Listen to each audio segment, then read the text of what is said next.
So Mahesh, next question I have, it is about sharing your failures.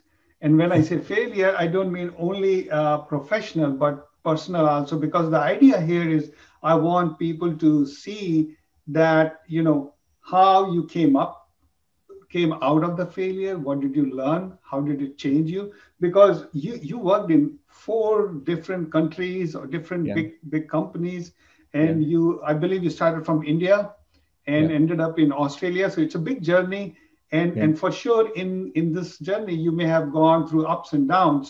So Yeah. if you can share something about your failure. Yeah. So this is, you know, um, I wouldn't call them failures.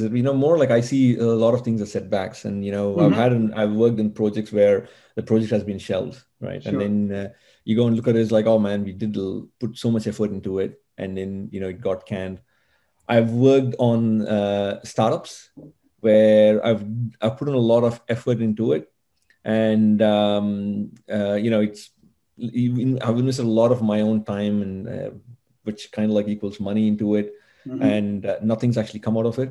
um, I've in one of the startups, like I kind of like spent so much time on it that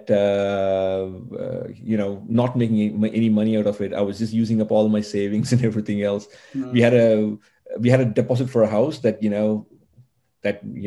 eventually kind of disappeared Oh because wow. Mm. right. Big So you sacrifices. have all these kind of things. I think you learn a lot from these things.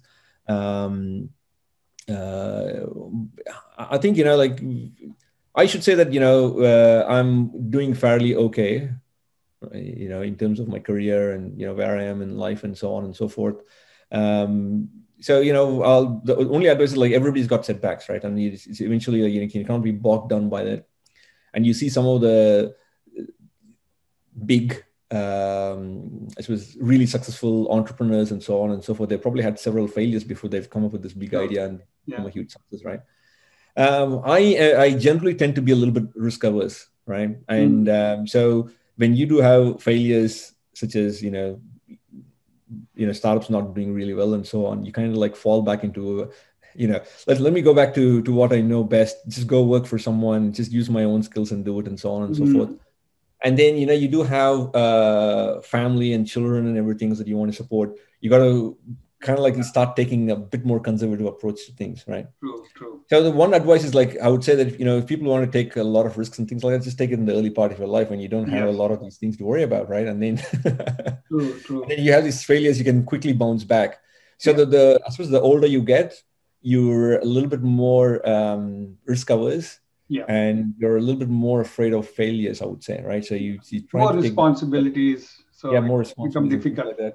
You True. still got a mortgage to pay, you got to pay for your school, this Yeah. fees for your children, school fees, and planning all these kind of things, and you kind of like tend to be like, I'm going to be very conservative, and it's not a bad thing, right? But I think True. True. True. Yeah. so, Okay. So